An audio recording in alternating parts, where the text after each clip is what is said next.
Actually, lagi namin to napag-uusapan ng mga tech friends ko rin. Kasi pagdating talaga sa tech field, parang lahat kayo naghahabulan para ma-improve yung portfolio. Doon yung labanan nasa portfolio siya, di ba? Sabi nga ng Beanie, di naman karera. Like, ang buhay di naman karera. Okay.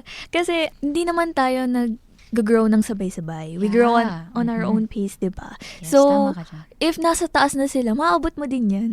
Just believe in yourself.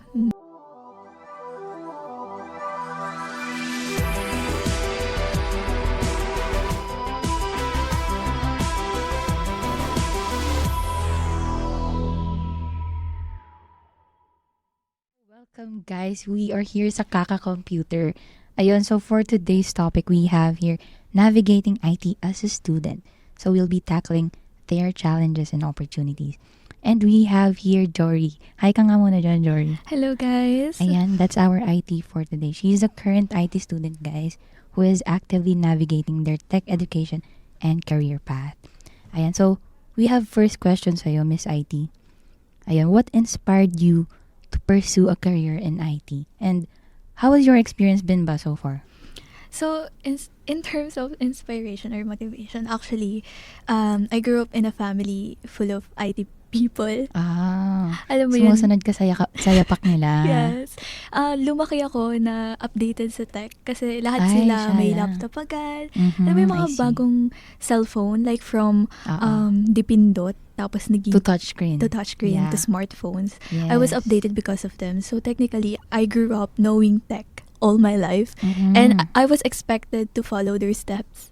So at first, it was like, gusto ko ba talaga to o gusto lang nila sa akin? You know? Pero buti, ito talaga yung pinili mo. Kasi nung talagang Despite of tinignan ko yung tech, I was actually intrigued. Lalo na yung sa part na coding. Ay, oo. Yan. Very challenging kasi talaga mag-code. Pero buti, you find it fun. Yeah, I found it fun kasi nakakagawa ka ng something from scratch, from mere words, di ba? Yeah, I see. Actually, ako rin. IT din. I mean, nasa tech din ako. Tanong mo ako, bakit ako Bakit ka nag-tech? Ay, kasi may com shop kami. Gusto ko po ipagpatuloy yung legacy ng com shop namin. Hindi, joke lang. Ayan, pero let's proceed na sa next question. So, ano naman yung biggest challenges na hinarap mo as an IT student right now? So far, as an IT student, like yung stereotypes. Oh, yeah. Pag nasa Stereotypes with what ba? Marami actually. Like, pag nasa bahay ka, ano ba talaga inaaral mo? Ganon. Ganon. Bakit ka nasa computer lagi? Buti, tinatanong ka ba, paayos ng washing machine namin? Yun. Yung aircon, asan na si Jory, yung aircon paayos? Yun, ganon. Alam mo yun, pagtatanong sila, papalapitin ako, ano meron? Yung aircon hindi gumagana. Ay, ikaw na yung papagawin. Hindi po yan yung trabaho. Nagko-code po siya. Ikaw ba naranasan mo ba yun? Hindi pa naman so far. Sana wag. Ang naranasan ko, pag naglalag yung messenger nila ganun. Paayos nga niya. Di ba, komsay ka? Dapat alam mo yan. Hindi naglalag lang. Intayin mo yung phone mo. Ganun. Pero, di ba, like, ina-expect nila na when it comes to tech, alam mo na agad yung gagawin. Pero kasi, maraming parang strands, branches sa tech. There's bunch of fields you can choose. Hindi mo naman kailangan alamin lahat para masabi mong nasa tech ka, di ba? You only specialize in one or two. Ganun. Yeah. Pero ngayon, meron ka bang inaay na field? Ngayon kasi, naka-align siya sa hobby ko. Oh, what's your hobby ba? Graphic design. So, you're into UI, UX. Yan. Kamusta so far with UI, UX? So far, natutuwa ako kasi nga, I was doing something I really like. Yeah, that's nice. Aside sa coding and stuff, no? Pagdating sa UI UX kasi, you can also incorporate yung graphic designing. Oo. Kasi maraming assets din dyan. It's not just yung prototype, wireframing and such. And you can create, yung interface mismo. You can divulge into the workings kung paano nga ba yung interface, yung user experience. Totoo. Kaya nga siya UI UX. Ikaw pa, ano pang tagtag din? Specialization. Field? Yeah, your Actually, same lang din with you. Kasi, ever since din bata pa ako, been into arts na talaga ako. And since mahilig ako sa tech, sa computers, want ko i-integrate yung arts. Like sa digital aspect naman. Kaya, that's when I encounter na may field such as UI UX. Yes. Ayan. So, let's proceed na sa next question. How do you stay current with the fast-paced changes naman and technology while still in school? Unang-una dyan, yung pag-attend ng events. Ay, totoo yan. BS org ka ba? Hindi ka na ba nag-aaral? Hindi tayo BS Computer Science. BS org. Pero Major totoo in yan. events.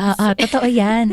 Kasi hindi lahat natututunan sa school setup, sa classroom setup. Like, you don't learn everything din sa textbooks. You need to go out there and explore more. Kasi mas nakakatulong pag nakakuha ka ng insights from the professionals themselves na nasa field na talaga.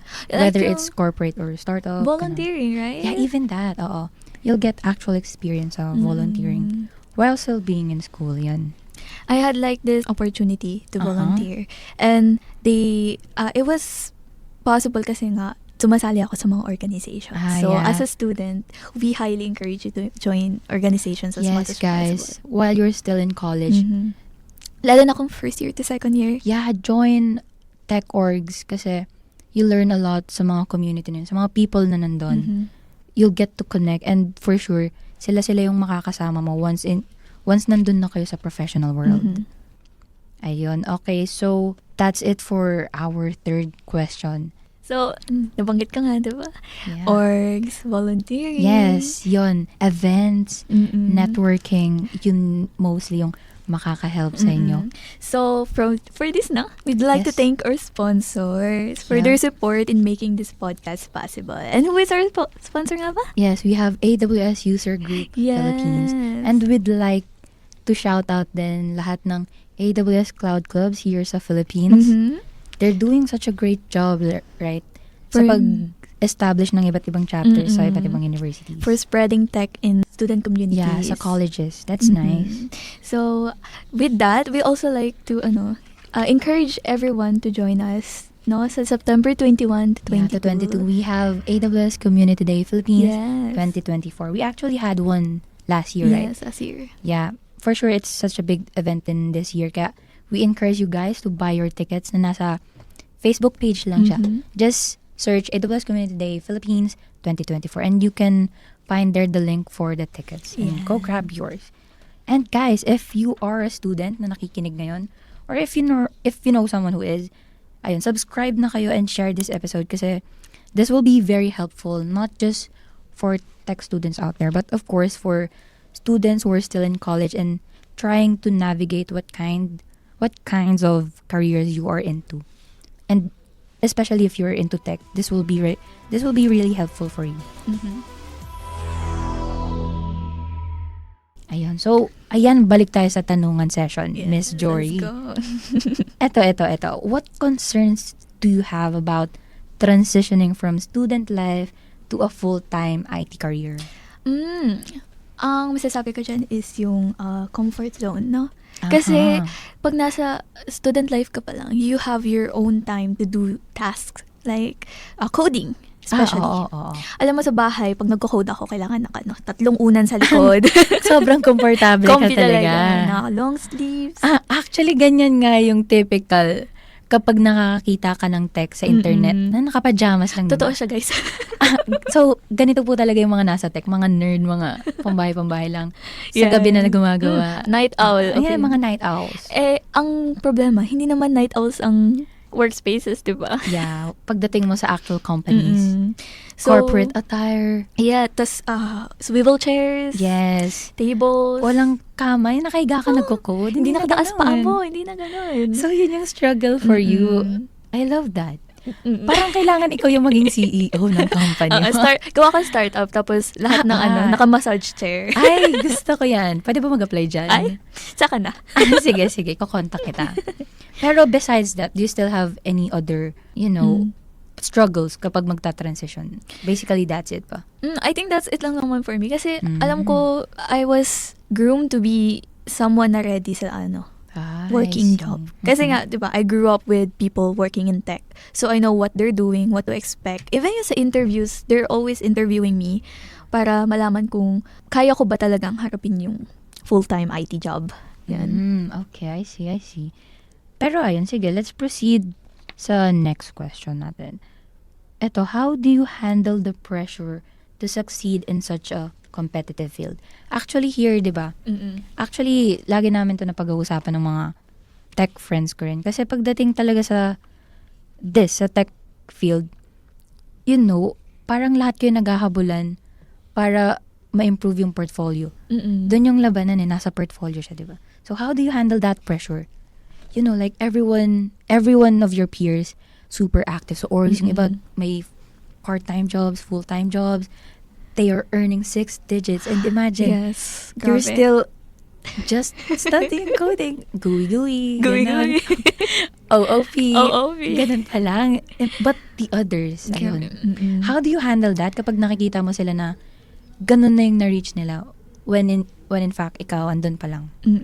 So, ang una kong iniisip, like, ito lang naman sasabihin niyo sa sarili niyo. Talaga sa buhay, may mga bagay na may mas magaling sa'yo, and ang isipin mo na lang, paano mo i-enhance yung skills na meron ka, diba? Ah, yes, actually.